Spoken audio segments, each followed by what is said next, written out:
नमस्कार, प्रणाम, आदाब, सत श्री अकाल, केमन नाचो केमचो, कैसे हैं आप सभी? हम आशा करते हैं कि आप सभी बहुत बढ़िया होंगे और आप सबों की पढ़ाई लिखाई बढ़िया चल रही होगी। तो आज की इस कक्षा में हम लोग अपने त्रिकोणमिति के इस कोर्स को आगे बढ़ाने वाले हैं। पिछली कक्षा में हम लोगों ने प्रश्नावली 8.1 को समाप्त कर लिया था। आज की इस कक्षा में हम लोग कुछ विशेष एंगलों, कुछ विशेष कोणों के त्रिकोणमितीय अनुपातों के बारे में जानेंगे। जैसे कि हमने यहाँ पे एक समकोण त्रिभुज बना लिया है और इसमें हम मान ले रहे हैं कि मान क्या ले रहे हैं। इसमें हम ये कह रहे हैं कि ये जो हमारा कोण है, ये कोण हमारे 30 डिग्री का है और यह कोण हमारा 60 डिग्री का है और यह कोण हमारा 90 डिग्री का है। समकोण त्रिभुज है तो यह कोण 90 डिग्री का होगा। ये तो आप लोगों को पता है। इसको हम कोण ए बोल दे रहे हैं, इसको बी बोल दे रहे हैं, इसको सी बोल दे रहे हैं। अब हमको मान मान लीजिए हमको निकालना है साइन 30 का मान। साइन 30 का मान निकालना है हमको, साइन 60 का मान निकालना है हमको, कॉस 30 का मान निकालना है। मतलब आप लोग समझ रहे हैं, हमको इन दोनों एंगलों के लिए त्रिकोणमितीय अनुपातों को ज्ञात करना है। तो कैसे करेंगे? और मान लेते हैं कि हम अब यहाँ पे एक छोटा सा और त्रिभुज बना लेते हैं। इसमें भी यह कोण हमारा 30 डिग्री का है और यह कोण हमारा 60 डिग्री का है। इनकी भुजाएं अलग अलग होंगी। इसको हम लोग कुछ एक्स बोल दे रहे हैं, तो इसकी यह भुजा एक्स प्राइम हो सकती है। मतलब सेम नहीं होगा, ये एक्स है, ये एक्स डैश है। ये मान लेते हैं ये हमारा 8 सेंटीमीटर का है, तो ये हमारा 6 सेंटीमीटर का, 7 सेंटीमीटर का, 5 सेंटीमीटर का, कुछ भी हो सकता है, सेम नहीं है। इसको हम वाई बोल दे रहे हैं। इसको हम लोग वाई प्राइम बोल दे रहे हैं।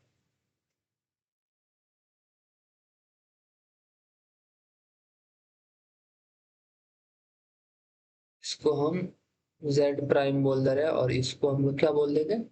जेड बोल देंगे।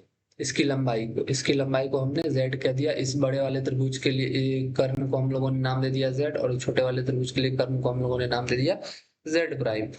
तो अब हम लोगों को कुछ करना क्या है कि हम लोगों को त्रिकोणमिति अनुपात निकालना। अब ध्यान देने वाली बात यह है कि त्रिकोणमिति ये जो कोणों का मान होता है, साइन कॉस टेन कॉट के लिए, तो ये सारे क्या है? अनुपात है। और अनुपात का मान तो हमेशा बराबर होता है। मान लेते हैं कहीं पर हम कह रहे हैं आपको, कहीं पर लिखा हुआ है 2/5।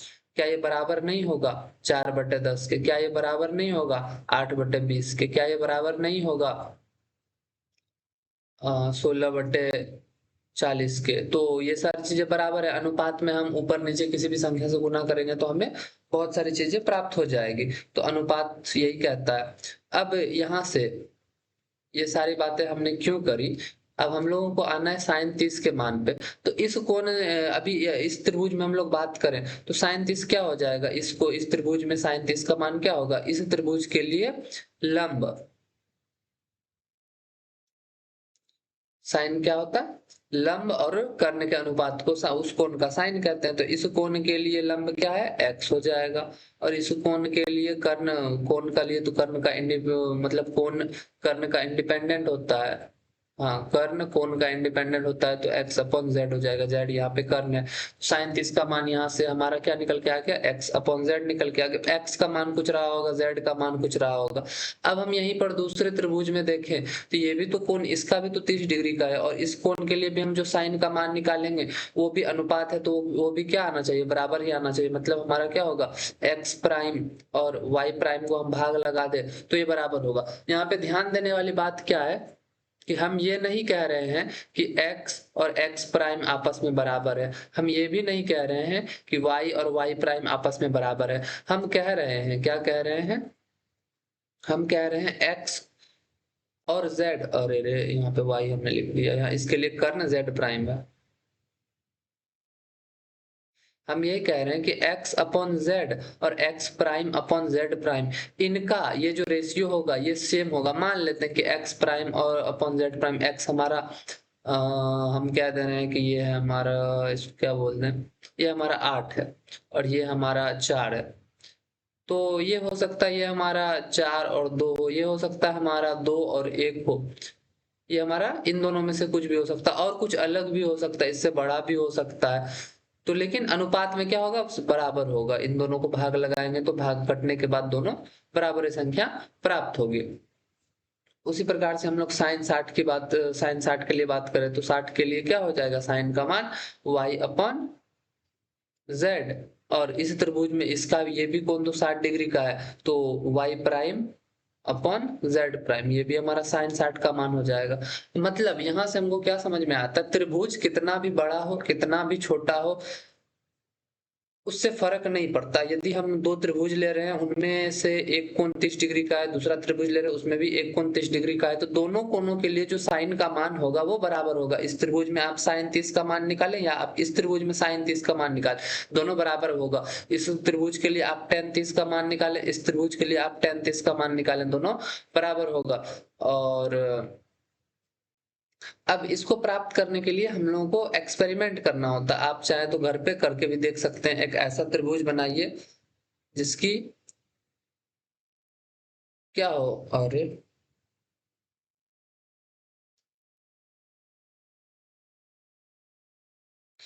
एक ऐसा त्रिभुज आप लोग घर में बनाने की रचना करने का प्रयास कीजिए जिसका समकोण त्रिभुज हो और जिसका एक कोण 30 डिग्री का हो और एक कोण 60 डिग्री का हो। तो ऐसी रचना आप लोग घर में कर सकते हैं और तरह तरह के अलग अलग प्रकार के त्रिभुजों को बनाइए और उसके बाद आप लोग क्या कीजिए, भुजाओं को मापिए स्केल की सहायता से। उसको मापिए और मापने के बाद देखिए अनुपात क्या निकल कर आता है। तो अब आप लोग मापिएगा। ये एक्सपेरिमेंट मैथमेटिशियन से मतलब गणितज्ञों ने पहले ही करके रखा है। तो साइन 30 का जो मान होता है वो क्या होता है, वो हमारा हमेशा सदैव ही क्या होता है, 1/2 के बराबर होता है। मतलब यदि कोई त्रिभुज है और उसमें एक कोण उसका 30 डिग्री का है तो उस त्रिभुज के लिए लंब और कर्ण का अनुपात सदैव आधे के बराबर होता है, 1/2 के बराबर होता है। मतलब कोई ऐसा त्रिभुज है जिसका कि एक कोण 30 डिग्री का है तो उस कोण के लिए जो लंब होगा और जो कर्ण होगा, इस जो कर्ण होगा वो हमेशा लंब का क्या होगा, दोगुना होगा। यहाँ से हमें यही समझ में आ रहा है कि कर्ण लंब हमारा एक होगा तो कर्ण हमारा दो होगा। यदि हम लंब हमारा दो है तो कर्ण हमारा 4 हो जाएगा। यदि लंब हमारा √3 है तो कर्ण हमारा 2√3 हो जाएगा। तो इस प्रकार से हम लोग कह सकते हैं कि मतलब अब दुनिया का कोई भी त्रिभुज, आप कितने ही बड़ा त्रिभुज बना लीजिए, कितना ही छोटा त्रिभुज बना लीजिए, और उसका यदि एक कोण 30 डिग्री का हो, एक कोण 30 डिग्री का हो, तो उस कोण के लिए उस त्रिभुज में जो लंब, उस कोण के लिए जो लंब होगा और उस कोण के लिए जो कर्ण होगा उसका अनुपात हमेशा हमेशा कितना आएगा, 1/2 के बराबर आएगा। x/z हमेशा 1/2 के बराबर आएगा। यहाँ से ये कहने का मतलब है अब आपका त्रिभुज जैसे जैसे बड़ा कीजिएगा तो उस हिसाब से आपका x और z चेंज करते रहेगा। जैसे हम मान लेते हैं कि अभी हम एक और बड़ा सा त्रिभुज बना लेते हैं, इधर बनाते हैं।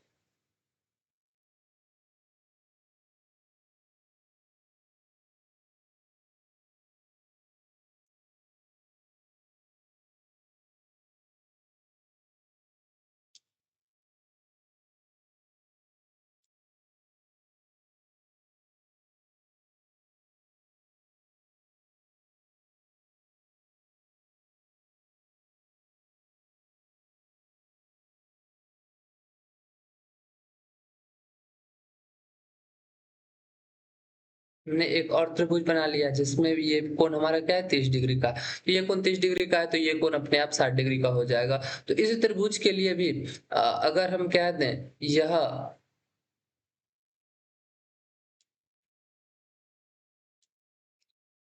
यदि हम कह दें यह भुजा हमारी 8 सेंटीमीटर की है, तो यह भुजा आप लोग बता सकते हैं कि यदि ये 30 डिग्री का है तो इस त्रिभुज के लिए इस कोण के लिए लंब और कर्ण का अनुपात हमेशा 1/2 के बराबर होगा। तो इसका लंब हमको पता है 8 सेंटीमीटर के बराबर है और इसका कर्ण हमको पता नहीं है तो कर्ण को h बोल दे रहे हैं, और हमको पता है कि ये हमेशा आधे के बराबर होता है। तो यहाँ से हम लोग निकाल सकते हैं कि अगर ये 8 सेंटीमीटर का है तो ये कितने का आएगा। तो यहाँ से आप लोग बता सकते हैं कि h हमारा क्या हो जाएगा, यहाँ से h is equal to 8 centimetre गुना 2 हो जाएगा, जो कि हमारा क्या निकल के आ रहा है, 16 सेंटीमीटर के बराबर निकल करके आ रहा है। तो यहाँ से भी पता चल रहा है कि अब ये तो हो गया 30 के लिए। अब हम लोग आ जाते हैं 60 के लिए। 60 के लिए निकालते तो 60 के लिए क्या होता है, तो 60 के लिए 60 के सामने वाली भुजा मतलब ये वाली भुजा, और z मतलब y अपॉन z का रेशियो। तो और किसी भी कोई भी त्रिभुज हो जिसमें कोण 60 डिग्री के लिए आप लोग यदि निकालिएगा क्या तो साइन का मान मतलब कोण 60 के सामने वाली भुजा और कर्ण का अनुपात आप लोग याद कीजिएगा, तो वो हमेशा कितना आता है, वो हमेशा आता है √3/2 के बराबर।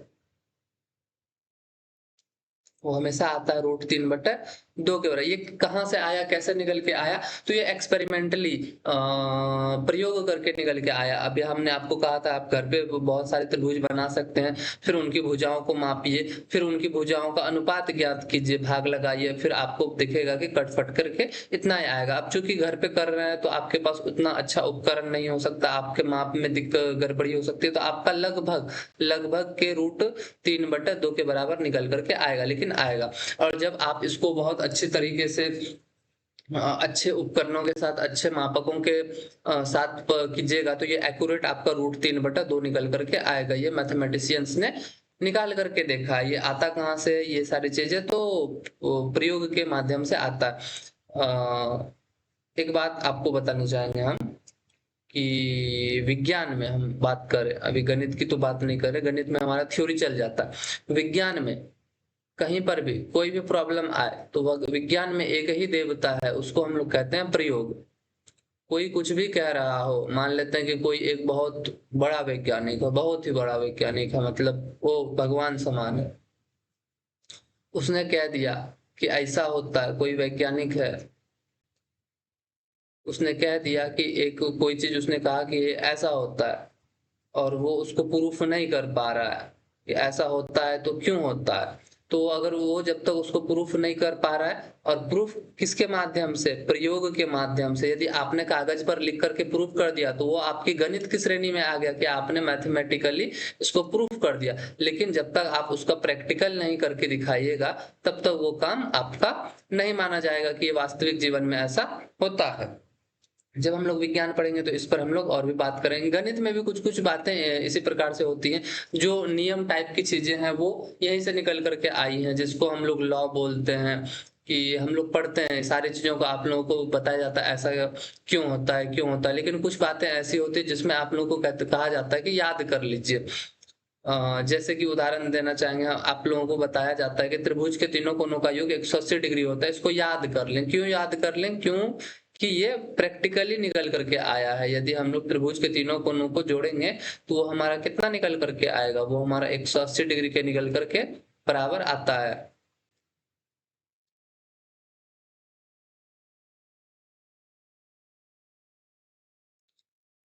ये प्रयोग के माध्यम से आप लोग त्रिभुज बनाइए, फिर तीनों कोनों को मापिए और फिर तीनों को जोड़ दीजिए तो वो हमेशा 180 डिग्री के बराबर आता है। ये प्रकृति में इसी प्रकार से एग्जिस्ट करता है। तो इस प्रकार से चीजें काम करती हैं। इसी प्रकार से हम लोगों ने यहाँ पे sin 60 का मान, किसी भी कोई भी आप त्रिभुज बनाइए जिसमें क्या हो, एक कोण 60 डिग्री का हो, फिर उस कोण 60 डिग्री के लिए आप उस कोण 60 डिग्री के सामने वाले भुजा और कर्ण का अनुपात ज्ञात कीजिए, तो वो लास्ट में कट पिट करके कितना आ जाएगा, √3/2 आ जाएगा। तो ये भी अपने को याद रख लेना है। sin 30 का मान कितना होता है, 1/2 के बराबर होता है। sin 60 का मान क्या होता है, √3/2 के बराबर आता है। इसी प्रकार से हम लोग cos 30 निकाल सकते हैं। cos 30 क्या हो जाएगा, देखिए cos 30 मतलब cos के संलग्न भुजा, तो ये रही cos के संलग्न भुजा मतलब y अपॉन में कर्ण z, और ये इस त्रिभुज में देखे तो y prime upon z prime. त्रिभुज कोई सा भी हो, त्रिभुज कितना ही छोटा हो कितना ही बड़ा हो, यदि उसका कोण एक कोण 30 डिग्री का है, एक कोण 90 डिग्री का है, वो समकोण त्रिभुज है और वहां पे हम लोग त्रिकोणमिति लगा सकते हैं, तो उसके लिए cos 30 का मान हमेशा जो होता है वो √3/2 के बराबर आता है।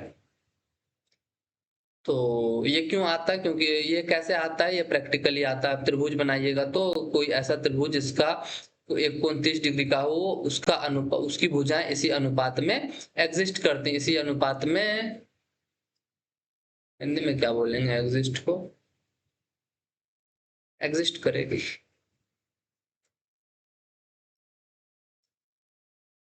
तो इस प्रकार से हम लोग अब आ जाते हैं कुछ विशेष, जैसे कि हम लोग अब कुछ को हम लोग प्रूफ भी कर सकते हैं, कुछ को हम प्रूफ नहीं कर सकते। जैसे 30 वाले और 60 वाले को हम लोग प्रूफ नहीं कर सकते, उसको प्रूफ करने में हमारा त्रिकोणमिति लग जाएगा, जो कि अभी हम खुद अभी पढ़ ही रहे हैं, तो उसको लगा के उसका कोई मतलब नहीं बनता। उसको प्रूव करने का एक तरीका जो कि आप लोगों के लिए मीनिंगफुल बनता, वो है प्रैक्टिकली। आप लोग प्रैक्टिकली ऐसा त्रिभुज की रचना कीजिए घर पे, कागज में ऐसा त्रिभुज बनाइए जिसका एक कोण 30 डिग्री का हो, एक कोण 60 डिग्री का हो, एक कोण 90 डिग्री का हो।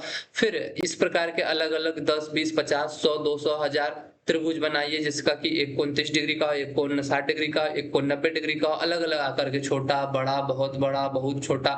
फिर उनकी भुजाओं का अनुपात ज्ञात कीजिए, भुजाएं मापिए, फिर उसके लिए लंब और कर्ण का अनुपात, आधार और कर्ण का अनुपात ज्ञात कीजिए। फिर आपको पता चलेगा ये कहाँ से आता है, कैसे आता है। अब मान लेते हैं ये त्रिभुज है जिसका के लिए कोण का मान है, ये इसका ये कोण भी 45 डिग्री। आपको कोई समकोण त्रिभुज है जिसका एक कोण 45 डिग्री का है, तो उसका बचा हुआ दूसरा कोण भी कितना हो जाएगा, 45 डिग्री का ही हो जाएगा। अब हम आशा करते हैं कि आप लोग पिछली कक्षाओं को पूरी तरीके से किए हैं, तो आप लोगों को ये पता होगा कि अगर ये 90 डिग्री का है तो इन दोनों को मिलकर के 90 डिग्री होना, और ये अगर अकेले में 45 हो गया तो ये भी हमारा 45 के बराबर होगा, तभी ये दोनों मिलकर के 90 के बराबर होगा। और वैसा त्रिभुज जिसका दो कोण आपस में बराबर होता है, तो उस त्रिभुज को हम लोग क्या कहते हैं, उसको तो कुछ विशेष नाम नहीं देते हैं, लेकिन जब किसी त्रिभुज में दो कोण आपस में बराबर हो जाते हैं तो उन दोनों कोणों की सामने वाली भुजाएं आपस में बराबर होती हैं। ऐसा भी हमने आपको बताया था इससे पिछली कक्षा में, जिसमें कि हमने इसको हल किया था। ये देखिए यहाँ पे बताया था, या फिर प्रश्न 3 या 4 में कहीं पे तो बताया था।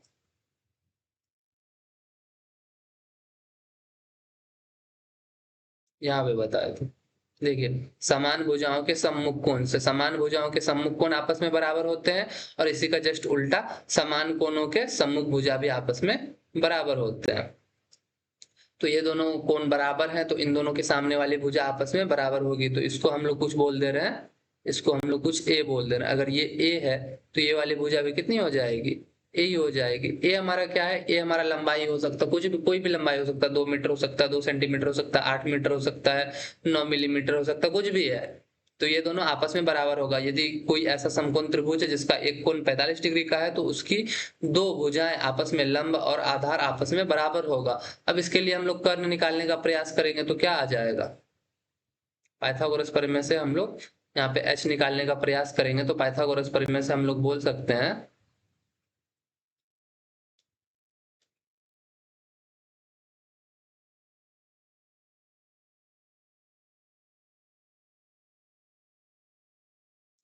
पाइथागोरस प्रमेय से, पाइथागोरस प्रमेय से हम लोग क्या बोल सकते हैं, पाइथागोरस प्रमेय से हम लोग बोल सकते हैं कि h का वर्ग मतलब कर्ण का वर्ग, अन्य दो भुजा, एक भुजा a है, दूसरी भुजा भी a है, अन्य दो भुजाओं के वर्गों के योग के बराबर होता है, ऐसा हम लोग बोल सकते हैं। तो यहाँ से h हमारा क्या आ जाएगा, a square plus a square h square.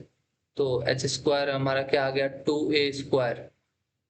ये एक a स्क्वायर है, ये भी एक a स्क्वायर है, तो एक a स्क्वायर मिलकर के क्या बन गया, 2a स्क्वायर बन गया। एक चॉकलेट प्लस एक chocolate is equal to 2 chocolate बन गया। फिर यहाँ से हम लोग h निकालने का प्रयास करेंगे, तो ये इधर स्क्वायर है उधर जाएगा, तो स्क्वायर रूट बन जाएगा, square root of 2a square हो जाएगा। और यहाँ से हम लोग क्या कर सकते हैं, a को बाहर निकाल सकते हैं। a स्क्वायर के लिए हम लोग क्या बाहर निकाल लेंगे, एक a बाहर निकाल लेंगे, रूट में हमारा 2 बच जाएगा। कैसे बाहर निकालते ये भी हमने पिछली वीडियो में आपको समझाया था। तो h हमारा कितना आ गया, h हमारा आ गया a स्क्वायर रूट ऑफ 2 आ गया। अब यहाँ से हम लोग निकाल सकते हैं साइन 45 का मान निकालेंगे, तो साइन 45 का मान क्या आ जाएगा, साइन 45 का मान आ जाएगा, मान लेते इस वाले 45 के लिए हम लोग बात करें, किसी भी लिए, दोनों तो 45 ही है, किसी के लिए निकालिए, आपकी मर्जी, आप इसके लिए निकालिए। तो इसके लिए निकाले, मान लेते हम लोग इसको अभी स्टडी कर रहे हैं, तो इसके लिए हम 45 का मान निकाल रहे हैं, तो इसके सामने वाली भुजा मतलब a अपॉन कर्ण मतलब a रूट 2 यही होगा।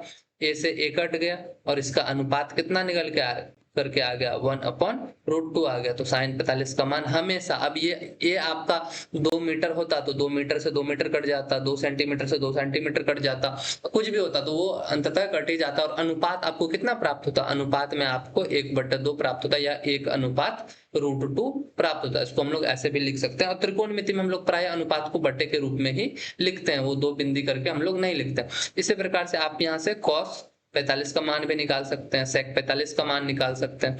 cos 45 का मान हम लोग निकालेंगे तो cos 45 क्या हो जाएगा? cos की परिभाषा क्या होती थी? भुजा के संलग्न, कोण के संलग्न भुजा, तो वो क्या है? a है। और कर्ण कितना है? a√2 है। ये फिर से भी a से a कट गया और फिर से ये a/√2 आ गया। मतलब sin 45 और cos 45 का मान हमेशा बराबर होता है। sin 45 और cos 45 का मान हमेशा क्या होता है? बराबर होता है आपस में। इसी प्रकार से हम लोग अब अन्य त्रिकोणमितीय अनुपात को भी 45 के लिए निकालना चाहे तो वो भी हम लोग निकाल सकते हैं।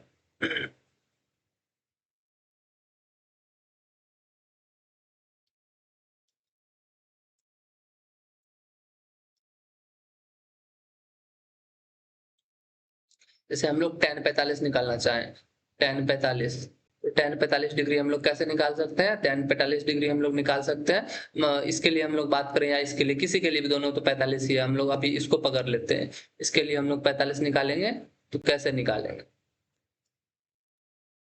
देखिए, tan की परिभाषा क्या होती है? लंब लंब और आधार के अनुपात को उस कोण का क्या कहते हैं? उस कोण का tan कहते हैं। तो लंब भी a है और आधार भी a है। देखिए, लंब भी a है, आधार भी a ही है, तो a/a is equal to 1। a से a कट गया और क्या बच गया? 1 बच गया। तो tan 45 का मान हमेशा क्या आता है? 1 आता है। तो tan 45 का मान आपको पता चल गया। इसी प्रकार से आप लोग cot 45 निकाल सकते हैं। cot 45 वो भी कितना आ जाएगा? वो भी 1 आ जाएगा। अब कैसे आएगा आप लोग खुद से सोचिएगा। इसी प्रकार से हम लोग cosec 45 निकाल के देखते हैं। cosec 45 निकालेंगे तो cosec की परिभाषा क्या होती है? कर्ण और कर्ण और लंब के अनुपात को कौशिक कहते हैं। तो कर्ण कितना है इस त्रिभुज में? a/√2। और आधार 45 के लिए कोई भी पकड़ लीजिए, तो आधार क्या होगा? ये वाली नहीं, लंब, कर्ण, लंब की बात कर, आधार नहीं, लंब। तो लंब भी क्या इतना? ए ही है। तो 45 के लिए लंब है, 45 के सामने वाली भुजा ए, तो ए से ए कट गया, कितना आ गया? √2/a, मतलब √2 आ गया। तो cosec 45 का मान क्या होता है? हमेशा cosec 45 का मान हमेशा कितना? किसी भी त्रिभुज के लिए, त्रिभुज आपका कितना ही बड़ा, कितना ही छोटा क्यों ना हो, अगर समकोण त्रिभुज है और उसका कोण 45 डिग्री का है, तो cosec 45 का मान हमेशा स्क्वायर रूट 2 निकल करके आता है। इसी प्रकार से आप लोग निकाल सकते हैं, कॉस का निकालिए, सेक 45 भी निकाल सकते हैं। सेक 45 को आपको सेक की परिभाषा से निकाल लीजिए या फिर कॉस की परिभाषा से निकाल लीजिए। ये भी तो होता है था, sec 45 is equal to 1/cos of 45 degree. तो इससे निकालेंगे तो cos 45 का वैल्यू हमने अभी तुरंत निकाला। देखिए, cos 45 का वैल्यू हमने निकाला है। cos 45 कितना? 1/√2 आया है, तो इसको बिठा देते हैं यहाँ पे। cos 45 का वैल्यू 1/√2 आया है, तो ये तो 1 है ही, भागा में क्या आ गया? 1/√2 आ गया। और फिर इसको हल करेंगे तो 1/√2/1 हो जाएगा। फिर ये क्या बन जाएगा? √2 बन जाएगा। तो sec 45 का मान हमारा कितना आता है? √2 आता है हमेशा। cosec 45 का मान भी √2 और sec 45 का मान भी √2। इसी प्रकार से आप लोग अब खुद निकाल सकते हैं 45 के लिए। तो हम लोगों ने अभी तक क्या क्या पढ़ा? हम लोगों ने कुछ विशेष कोणों के बारे में पढ़ा। विशेष कोण में हमने सबसे पहले 30 डिग्री और 60 डिग्री के बारे में बात किया।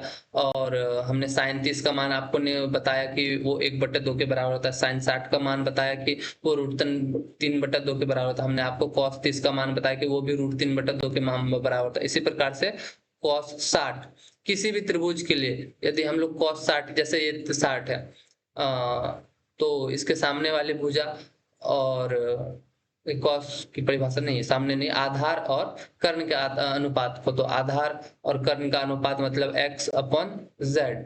x/z देखिए, हम लोगों ने पहले ही बोला था, x/z क्या है? 1/2 के बराबर होता है। तो x/z 1/2 के बराबर होता है, मतलब cos 60 का वैल्यू हमारा 1/2 के बराबर हो जाएगा। आप लोगों को दिख नहीं रहा होगा।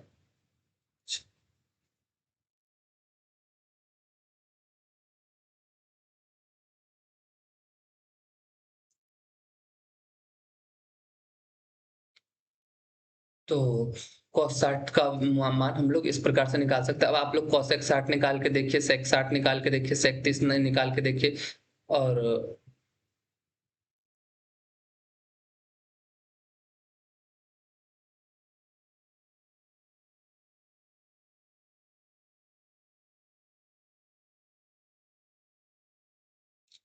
और अभी तक हम लोगों ने क्या क्या देख लिया है, उसको एक बार समराइज कर लेते हैं। हम लोगों ने देखा अभी तक कि कोई भी त्रिभुज हो, कैसा भी त्रिभुज, यदि वो समकोण त्रिभुज है और उसमें कोण 60 डिग्री है, तो उसका साइन का मान हमेशा कितना आता है, √3/2 के बराबर आता है। कोई सा भी त्रिभुज हो, उसके लिए cos 60 का मान हमेशा कितना आता है, वो 1/2 के बराबर आता है। कोई सा भी त्रिभुज हो, उसके लिए हम लोग साइन 30 की बात करेंगे, साइन 30 का मान हमेशा कितना आता है, 1/2 के बराबर आता है। कोई सा भी त्रिभुज हो, कितना ही बड़ा कितना ही छोटा त्रिभुज क्यों ना हो, उसके लिए cos 30 का मान √3/2 के बराबर होता है। कोई सा भी त्रिभुज हो, कितना ही बड़ा कितना ही छोटा क्यों ना हो, उसके लिए साइन 45 का मान क्या होता है, 1/√2 के बराबर होता है। कोई सा भी त्रिभुज हो, कितना भी बड़ा या फिर कितना ही छोटा क्यों ना हो, उसके लिए साइन नहीं cos, उसके लिए cos 45 का मान हमेशा कितना होता है, 1/√2 के बराबर होता है।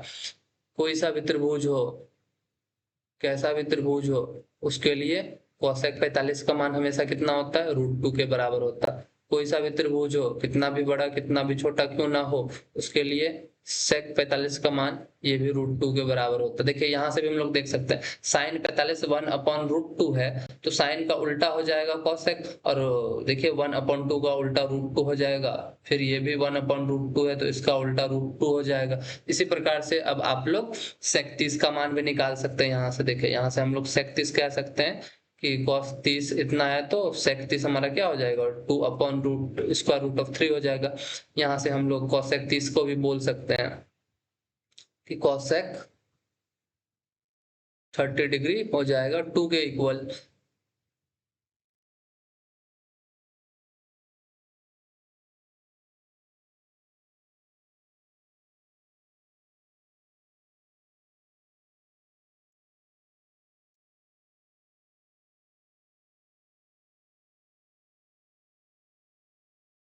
और यहाँ से हम लोग कह सकते हैं कि sec 60 का मान क्या हो जाएगा, इसका उल्टा, मतलब कि 2 के बराबर आ जाएगा। और यहाँ से हम लोग कह सकते हैं cosec cosec 60 का मान क्या आ जाएगा, cosec 60 डिग्री का वैल्यू 2/√3 आ जाएगा। तो यहाँ से इस प्रकार से आप लोग अब तरह तरह के त्रिकोणमितीय अनुपातों को ज्ञात कर सकते हैं। तो ये हम लोगों ने अभी तक देखा है। अब थोड़ा सा हम लोग आगे आते हैं। अब हम लोग बात कर लेते हैं 0 डिग्री और 90 डिग्री पर। हम लोगों ने अभी किन किन कोणों पर चर्चा कर ली है, हम लोगों ने 30 डिग्री के कोण पर चर्चा कर ली है, हम लोगों ने 60 डिग्री के कोण पर चर्चा कर ली है, हम लोगों ने 45 डिग्री के कोण पर चर्चा कर ली। कक्षा 10 में आप लोगों को 5 कोणों के बारे में चर्चा करनी होती है, जिसमें से 3 पर हम लोग कर चुके हैं। बचा एक 0 डिग्री, फिर एक 90 डिग्री। तो दोनों पे हम लोग एक एक करके बात करते हैं। अब देखिए, त्रिभुज में तो कभी ऐसा पॉसिबल है कि आप इस कोण को या फिर इस कोण को 0 डिग्री कर दें। इस कोण को यदि हम 0 डिग्री कर देंगे तो क्या ये कभी त्रिभुज रह पाएगा? 0 डिग्री करने का क्या मतलब है कि ये रही आपकी ये निचली भुजा, और इसके जस्ट ऊपर दूसरे कलर से हम बनाते हैं, इसके जस्ट ऊपर रही ये वाली भुजा। तो बताइए, इन दोनों के बीच का कोण 0 डिग्री है, तो क्या अभी यहाँ पर त्रिभुज बन रहा है? यहाँ पे तो त्रिभुज बन ही नहीं रहा। आप लोग एक क्षण,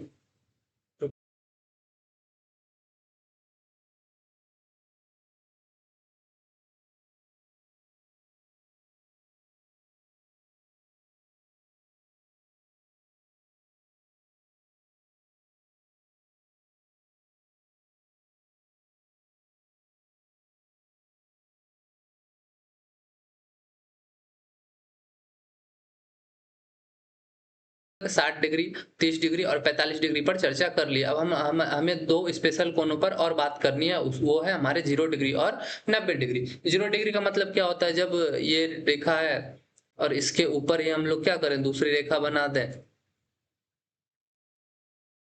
इसके ऊपर ही हम दूसरी रेखा बना दें, तो इन दोनों के बीच बनने वाला कोण को हम लोग क्या कहते हैं, 0 डिग्री कहते हैं। मतलब यहाँ पे तो अभी थोड़ा गैप हो गया है, लेकिन बिल्कुल भी गैप नहीं होता। मतलब एक रेखा, फिर इसके ऊपर ही आप लोग दूसरी रेखा बना दीजिए। इन दोनों के बीच का कोण क्या कहलाएगा, अभी 0 डिग्री का कहलाएगा। तो 0 डिग्री का मतलब ये होता है।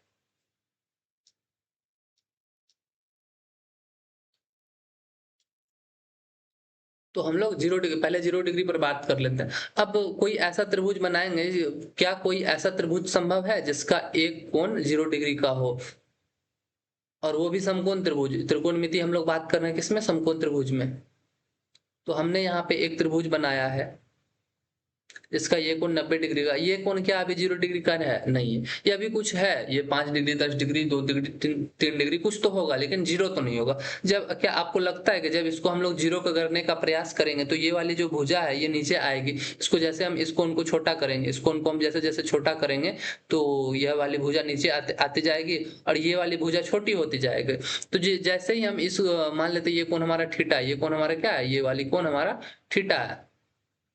इस थीटा को हम लोग जैसे जैसे जैसे जैसे क्या करेंगे, नाम दे रहे हैं, इसको हम लोग बोल दे रहे हैं ए, इसको बोल दे रहे हैं बी, इसको बोल दे रहे हैं सी। इस थीटा को हम जैसे जैसे 0 के पास लाएंगे, 0 डिग्री के पास लाएंगे, जैसे जैसे इसको कम करते जाएंगे, क्या आपको लगता है कि बीसी हमारा छोटा होते जाएगा, छोटा होते जाएगा, छोटा? और जब इस कोण को हम लोग इतना छोटा कर दें कि यह 0 के पास चला जाएगा, 0 के पास चले जाने का क्या मतलब है कि थीटा हमारा कुछ इस प्रकार का कोण हो, 0.00000000 1 डिग्री। ये भी तो कोण ही है, क्या इसको हम लोग कोण नहीं कहेंगे? कोण है, लेकिन ये क्या है? ये जो हमारा कोण थीटा है ये 0 को टेंड कर रहा है, मतलब 0 डिग्री के पास पहुंच गया। ये अप्रोक्स लगभग 0 डिग्री के बराबर ही है, एक्यूरेट नहीं बोलेंगे।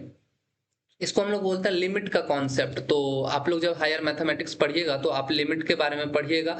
तो लिमिट कुछ इस प्रकार से, जो जिन चीजों को, जैसे हमें यह असंभव लगता था जब हम अपने समय में 10वीं कक्षा में 0 डिग्री और 90 डिग्री के बारे में पढ़ते थे, तो हमको ये समझ में नहीं आता था कि ये पॉसिबल कैसे है, कोई किसी त्रिभुज में 0 डिग्री का कोण बन कैसे सकता है। तो वो एक्यूरेट 0 का नहीं होता है, वो लगभग 0 डिग्री के आसपास का होता है, मतलब इस प्रकार का कोण होता है। यहाँ पे 2 हो जाए, 3 हो जाए, उससे कोई फर्क नहीं पड़ता। 0 दशमलव बहुत सारा 0, 0 दशमलव फिर बहुत सारा 0, उसके बाद कोई संख्या आ रही है, तो इस प्रकार का कोण हमारा क्या होता है? वो टेंडिंग टू 0 कहलाता है। ये जो तीर है इसको हम लोग बोलते हैं थीटा टेंडिंग टू 0 डिग्री। जब थीटा हमारा 0 डिग्री के पास आ जाएगा तो ये जो है इस थीटा के लिए लंब BC, ये जो थीटा के लिए लंब BC है, क्या ये छोटी होती जाएगी, छोटी होती जाएगी। और जैसे थीटा को हम 0 के पास कर देंगे, क्या आपको लगता है कि BC भी हमारा क्या हो जाएगा? 0 को टेंड करने लगेगा। मतलब ये सेंटीमीटर में है तो ये 0 सेंटीमीटर के आसपास होने लगेगा। तो यहाँ से हम लोग अब साइन की बात करें तो साइन थीटा, और थीटा को हम लोग क्या कर रहे हैं? थीटा को हम लोग 0 डिग्री पर टेंड करवा रहे हैं, तो इसका मान क्या हो जाएगा? तो थीटा के लिए लंब क्या हो जाएगा? BC, और कर्ण मतलब AB, और BC का मान क्या हो जाएगा? जब हम थीटा को 0 पर टेंडिंग करवा रहे हैं, थीटा जब हमारा 0 हो रहा है तो BC भी हमारा क्या हो जा रहा है? 0 सेंटीमीटर या 0 मीटर कुछ भी हो जा रहा है, पर अपॉन में हमारा क्या बचेगा? AB बचेगा। तो 0 अपॉन एनीथिंग, 0 से किसी भी संख्या में सिर्फ 0 में भाग लगाएंगे तो वो हमें क्या प्राप्त होगा? 0 प्राप्त होगा। तो साइन 0 डिग्री का मान यहाँ से हम लोग लिखेंगे, साइन 0 डिग्री का मान क्या आ गया? 0 आ गया। और कैसे आ गया तो आप लोग समझ गए होंगे कैसे आ गया। तो ये लिमिट का कॉन्सेप्ट है और ये हमें कैलकुलस में काम आता है। और आप लोग यदि बने रहिएगा इस चैनल पे तो आप लोगों को बहुत सारी इस प्रकार की नई नई जानकारियां प्राप्त होगी। तो आशा करते हैं कि आप लोग चैनल को सब्सक्राइब कीजिए और अपने दोस्तों को भी बताइए इधर आने का और अच्छे से पढ़ाई करने का और रट्टेबाजी नहीं करने का। तो ये तो हो गया अपना साइन 0 डिग्री। अब इसी प्रकार से हम लोग आएंगे 90। अब एक और बात यहाँ पे जो ऑब्जर्व करने वाली बात थी वो क्या थी? यदि किसी ने ऑब्जर्व किया तो आप लोगों ने ऑब्जर्व किया कि जब हम लोग थीटा को 0 पर टेंड करवा रहे हैं, BC तो 0 हो रहा है और साथ ही साथ क्या हो रहा है? साथ ही साथ हमारा AB वह लगभग, मतलब जो हमारा कर्ण है वह हमारे लगभग आधार के बराबर AC के बराबर हो जा रहा है। तो ये हमें कॉस का मान निकालने में काम आएगा, तो इसको भी याद रखने का। अब हम लोग आते हैं 90 डिग्री पर। 90 डिग्री से आने से पहले हम लोग कॉस पे बात कर लेते हैं। कॉस 0 डिग्री का मान निकालेंगे तो कॉस में जब हम लोग कॉस थीटा का मान निकालेंगे और थीटा हमारा टेंडिंग टू 0 होगा, जब इसको सही फॉर्म में लिख लेता हूं, कॉस थीटा, और थीटा को हम लोग क्या करवा रहे हैं? 0 पर टेंड करवा रहे हैं, 0 डिग्री पर। तो इस त्रिभुज में हम लोग बात करें तो क्या होगा? ये भी वही त्रिभुज है, दोनों सेम ही त्रिभुज है, इसमें हमने थीटा को छोटा कर दिया, ABC। जब थीटा हमारा 0 को टेंड करेगा तो कॉस का पहले परिभाषा क्या होता है? कॉस का परिभाषा होता है थीटा के लिए आधार। थीटा के लिए आधार क्या है? AC है। तो AC अपॉन कर्ण क्या है? AB है। अब देखिए जब थीटा क्या होता है, जीरो के आसपास, जीरो के को टेंड करता है, तो थीटा जब जीरो को टेंड कर रहा था तो हमारा ये बन के आ रहा था।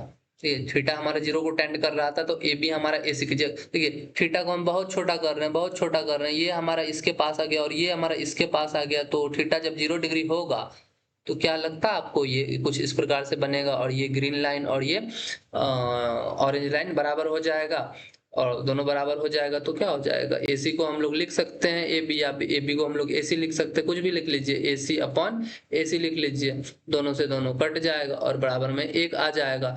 तो हम लोग यहाँ से कह सकते हैं कि cos 0 डिग्री का मान क्या होता है, 1 के बराबर होता है। और ये सारा का सारा चल रहा है लिमिट पे।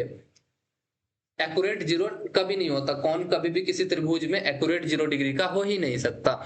ये टेंडिंग टू, मतलब टेंड कर रहा होता है जीरो को बहुत ज्यादा, जैसे इस प्रकार का कोण हमने आपको बताया कि इस प्रकार से टेंड करता है, तो इस प्रकार से हम लोग निकाल के लाते हैं। तो cos 0 का मान 1 होता है, sin 0 का मान 0 होता है, तो यहाँ से निकल के आप sin का मान पता है तो आप लोग cosec का मान भी। अब यहाँ से हम लोग cosec 0 की बात करें, cosec 0 डिग्री, cosec 0 डिग्री का मान क्या हो जाएगा, sin 0 का उल्टा हो जाएगा, मतलब 1/sin 0 हो जाएगा। थोड़ा अगले पेज पे चलता हूँ, उधर ज्यादा कचरा हो गया। देखिए अभी हम लोगों ने निकाल के लाया कि sin 0 डिग्री का मान क्या होता है, वो 0 के बराबर होता है, और cos 0 डिग्री का मान होता है वो 1 के बराबर होता है। तो sin 0 पर हम लोग बात कर रहे हैं, तो cosec 0 हमारा क्या हो जाएगा, cosec थीटा क्या होता है, sin थीटा का उल्टा होता है, तो 1/sin 0 के बराबर होगा। होगा तो 1/sin 0 का मान 0 है, और 1/0 आप लोग बताइए क्या इसको आप लोग जानते हैं, क्या इस संख्या को पहचानते हैं, क्या आप इसे जानते हैं, क्या आप इसे मानते हैं, 1/0 या फिर कोई भी संख्या बटे 0, तो ये हमारा अपरिभाषित पद होता है, इसको हम लोग अपरिभाषित पद करते हैं। और इसको हम लोग कुछ इस प्रकार से अनंत के सिंबल से डिनोट करते हैं। अनंत अलग होता है, अपरिभाषित अलग होता है, और अनफॉर्चुनेटली हम लोग अनंत को भी इसी साइन से डिनोट करते हैं और हम लोग अपरिभाषित को भी इसी साइन से डिनोट करते हैं। तो जहां पर इस प्रकार से लिखा हुआ इसका मतलब है अपरिभाषित, और अपरिभाषित का मतलब क्या है कि इसको अभी तक हम लोगों ने परिभाषित नहीं किया। 1/0 इसका मान क्या होगा, इसका मतलब कुछ निकल कर नहीं आता, कोई एक है, इसको आप 0 व्यक्तियों में बांट रहे हैं, या फिर एक आम है, आपको आप उसे किसी में भी नहीं बांट रहे हैं, तो क्या फल निकला, कोई फल नहीं निकला। इसको हम लोगों ने अभी तक परिभाषित नहीं किया, और ये बड़ी कन्फ्यूजिंग सी चीज है, जो कि आप लोगों को कैलकुलस जब आप लोग पढ़िएगा तो वहां पे क्लियर होगा ये अपरिभाषित पद क्यों है, कैसे है, नहीं है। तो cosec 0 का मान अभी तक परिभाषित नहीं हुआ है गणित के इतिहास में, इसको हम लोग कहेंगे अपरिभाषित है cosec 0 का मान। इसी प्रकार से अब हम लोग cos 0 का मान अपने को पता है, तो हम लोग यहाँ से sec 0 का मान निकाल सकते हैं। तो sec 0 का मान क्या हो जाएगा, cos 0 का मान का विपरीत हो जाएगा। तो cos 0 का मान क्या है, 1 है, तो इसके जगह पे 1 रख दिए तो ये तो 1 ही आ गया। तो मतलब sec 0 का मान क्या होगा, अगर cos 0 का मान 1 है तो sec 0 का मान भी हमारा 1 निकल करके आएगा। इसी प्रकार से अब आप लोग tan 0 का मान भी निकाल सकते हैं। tan 0 का मान कैसे निकालेंगे, तो आ जाइए यहीं पे। tan 0 का मान निकालना है, तो जैसे जैसे हम लोग थीटा को 0 पे टेंड करवाएंगे तो ये क्या होगा, जो हमारा लंब है वो हमारा 0 हो जाएगा, तो BC हमारा tan थीटा क्या हो जाएगा, देखिए tan थीटा हमारा हो जाएगा BC अपॉन AC, लंब बटे आधार, लंब हमारा BC है और आधार हमारा AC है। AC का तो कुछ नहीं हो रहा, लेकिन BC हमारा क्या, जब थीटा हमारा 0 डिग्री को टेंड कर रहा है तो BC हमारा क्या हो जा रहा है, 0 को टेंड कर रहा है, और 0/AC, तो ये भी हमारा क्या आ जाएगा, 0 आ जाएगा। तो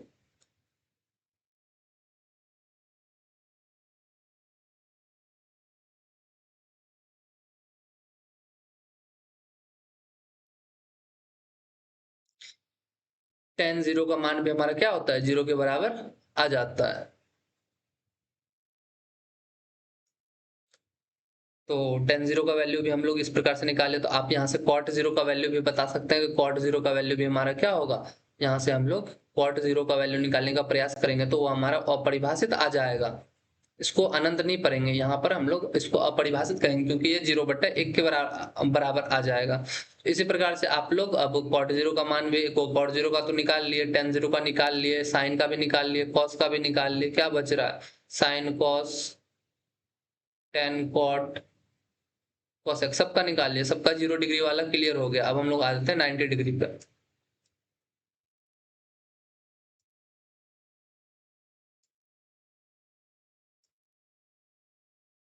अब फिर से बात आ जाता है त्रिभुज के एग्जिस्टेंस पे।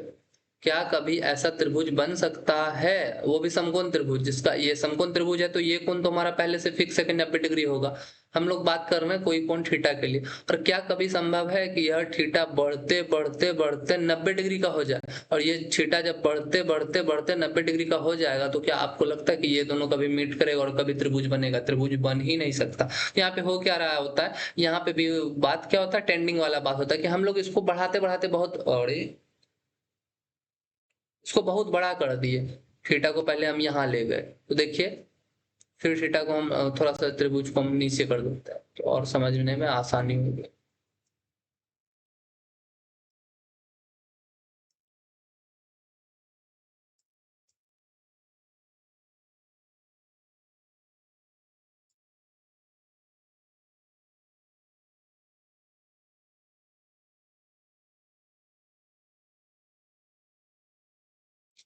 कुछ आप लोगों को समझ में आ रहा है हम करने क्या वाले हैं? इसको यदि हम बोलते हैं ए, इसको बोलते नहीं, पिछले वाले त्रिभुज का डाटा लेता हूं, इसको ए बोले हैं, ऊपर वाले को बी बोल रहे हैं, इस वाले पॉइंट को हम लोग बी बोल रहे हैं और इसको सी बोल रहे हैं। अब ध्यान दीजिए, जैसे जैसे हम थीटा को बड़ा कर रहे हैं, पहले हम थीटा को यहाँ से यहाँ ले गए तो ये वाला पॉइंट हमारा क्या था, बी था। पहले बी यहाँ पे था, फिर बी हमारा जैसे थीटा को बढ़ाए तो बी यहाँ आ गया, फिर जैसे थीटा को बढ़ाए बी हमारा यहाँ आ गया, फिर थीटा को बढ़ाए बी हमारा यहाँ आ गया। और थीटा को बढ़ाने से क्या पता चल रहा है, जैसे जैसे थीटा को हम 90 के पास लेके जा रहे हैं वैसे वैसे बी हमारा बहुत बड़ा हो जाएगा। और आपको क्या लगता है, जब थीटा को हम एक्यूरेट 90 कर देंगे, एकदम 90 डिग्री का ही कर दें,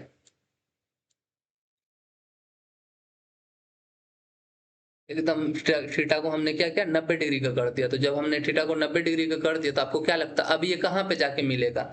अब ये मिलेगा कहाँ पे जाके मिलेगा? तो ये कभी नहीं मिलेगा। कभी नहीं मिलेगा मतलब कहाँ पर मिलेगा? तो ये अनंत पर मिलेगा। मतलब जो लंबाई हमारी बीसी की थी, यदि हम लोग ने थीटा को हम लोगों ने टेंड करवा दिया किस पे, 90 डिग्री पे, तो हमारा बीसी क्या बन गया, बीसी हमारा अनंत पर चला गया।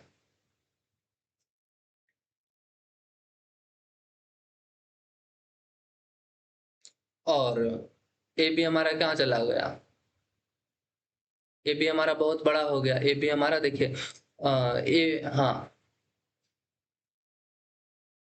बीसी हमारा टेंड कर गया अनंत पे, और ए बी मतलब ये और ये वाला पॉइंट ए बी था, ये भी अब कहाँ पे जाके मिल रहा है, ये भी अब अनंत पे जाकर के मिल रहा है।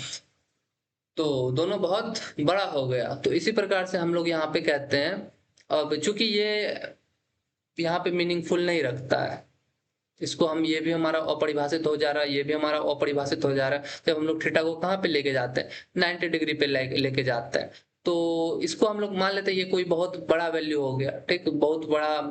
चूंकि अनंत कोई वैल्यू नहीं होता है इसीलिए हम लोग यहाँ पे अनंत नहीं ले सकते हैं।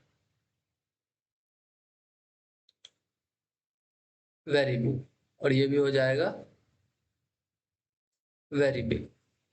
और जब ये बहुत बड़ा हो जाएगा तो दोनों को हम लोग कुछ x ले लेते हैं कि ये बहुत बड़ा संख्या x है, ये भी बहुत बड़ा संख्या x है। तो यहाँ से हम लोग साइन थीटा की बात करें, जो कि हमारा साइन 90 के बराबर होगा, तो साइन 90 के बराबर होगा, वो हमारा क्या होगा, साइन की परिभाषा देखें तो BC अपॉन ए भी होता, आधार बटे कर्ण होता। दोनों की दोनों दोनों का दोनों x है और दोनों से दोनों कट जाएगा, जो कि हमारा क्या आ गया, 1 के बराबर आ गया। तो इसी प्रकार से हम लोग कहते हैं कि साइन 90 का मान कुछ 1 के बराबर आता है, और 90 का मान, साइन 90 डिग्री का वैल्यू 1 होता है। क्यों होता है आप लोग समझ गए होंगे, जब हम लोग थीटा को 90, अब एक्यूरेट 90 तो हो नहीं सकता, कभी ये पॉसिबल है कि एक्यूरेट 90 हो जाए, कभी ये पॉसिबल नहीं है कि एक्यूरेट 90 हो जाए, तो हम लोग टेंड करवाते हैं 90 के पास जाते हैं कुछ इस प्रकार से, 89 0.999999999 इस प्रकार के कोण तक हम लोग जा सकते हैं डिग्री।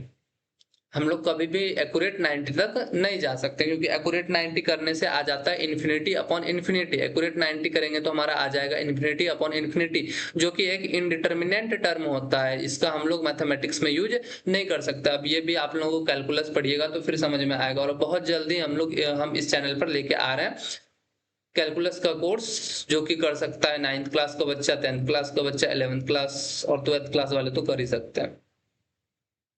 और वो हम क्यों लेके आ रहे हैं 9th क्लास के लिए, वो भी बताएंगे। उस जब वो कोर्स स्टार्ट करेंगे तो बताएंगे उसमें किस किस प्रकार से क्या क्या चीजें होने वाली है।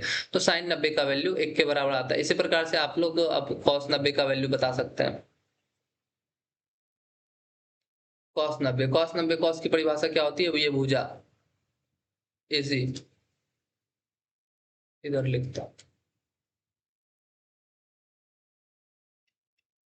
AC अपॉन में कर्ण आ जाएगा हमारा AB, यही हमारा कर्ण है AB, तो AC अपॉन AB। अब देखिए यहाँ पे क्या बात हो रहा है। AC की तुलना में देखिए AB की तुलना में क्या AC बहुत छोटा हो जा रहा है। जब हमारा क्या हो रहा है, AB हमारा बहुत बड़ा हो जा रहा है, बहुत बड़ा, तो AC हमारा क्या पड़ जा रहा है, बहुत कम, छोटा पड़ जा रहा है। तो बहुत छोटा पड़ जा रहा है तो मतलब इसको हम लोग कह सकते हैं कि जब हमारा AB बहुत बड़ा हो जा रहा है,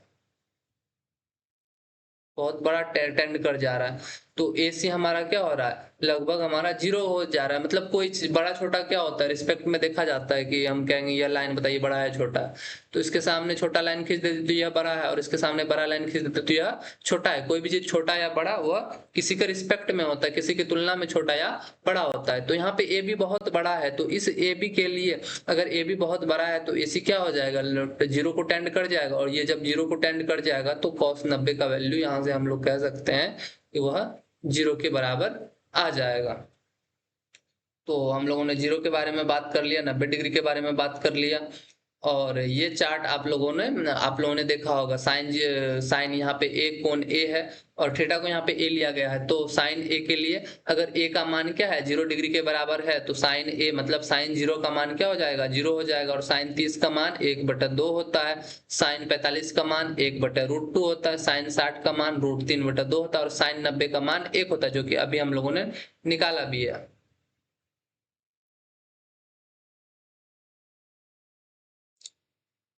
साइन 90 हम लोगों ने किधर निकाला था, इधर निकाला था। देखिए साइन 0 का मान 0 होता है, और 90 किधर गया, 90 ये रहा, साइन 90 का मान 1 होता है। तो साइन 90 का मान 1 होता है। फिर हम लोगों ने अभी जस्ट देखा है कि कॉस 90 का मान 0 होता है, और कॉस 0 का मान 1 होता है, हम लोगों ने ये भी देखा था। फिर इसी प्रकार से tan A का मान, अगर कोण A 0 है तो ये 0 हो जाएगा। और ये किस प्रकार से हम लोगों ने अपरिभाषित कहा था, अगर साइन A 0 के बराबर है तो कॉसेक A 0 अपरिभाषित हो जाएगा, और यदि tan A हमारा 0 के बराबर है तो कॉट A हमारा अपरिभाषित हो जाएगा। तो हमने सारा देख लिया है। अब बस इसको आप लोगों को क्या करना है, याद करना। अब याद कैसे करना है, तो इसके लिए टेंशन लेने वाली कोई बात नहीं। आप लोग को क्या करना है, ये वाला अपनी कॉपी में कहीं बनाना है तो कॉपी में बना लीजिए, मोबाइल है तो मोबाइल में इसका फोटो खींच करके रख लीजिए, या फिर कहीं पे भी इस वाले चार्ट को अपनी कॉपी में एक पन्ने में बना लीजिए, और उसको हमेशा अपने पास रखिए। जब जब हम क्वेश्चन करवाएंगे तो उसको अपने पास रखिए, और याद करने की जिम्मेदारी हमारी रहेगी। आप लोगों को टेंशन नहीं लेना कि इसको याद कैसे करेंगे।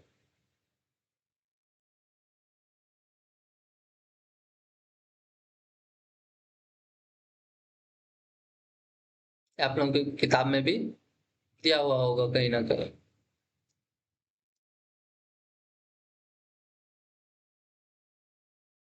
ये हमने आपके पुस्तक से ही उठाया है, ये वाला चार्ट सारणी 8.1 NCERT से उठाया है। तो ये कौन होता है आपको, कौन कौन से क्यों होते हैं, कैसे होते हैं, हमने सारा इस पर आज बात कर लिया है। और कल हम लोग प्रश्नावली 8.2 के सारे प्रश्नों का हल कर लेंगे, और उसके बाद हम लोग अगले अध्याय मतलब प्रश्नावली 8.3 की ओर कूच करेंगे। तो तब तक के लिए अपना ध्यान रखें, पढ़ते रहें, स्वस्थ रहें, मस्त रहें, और ज्यादा सोशल मीडिया पर व्यस्त ना रहें, पढ़ाई करते रहें। और वीडियो अच्छी लगी हो तो वीडियो को लाइक कीजिए, चैनल को सब्सक्राइब कीजिए और अपने दोस्तों को भी बताइए। तो फिर हम लोग मिलेंगे नेक्स्ट वीडियो में।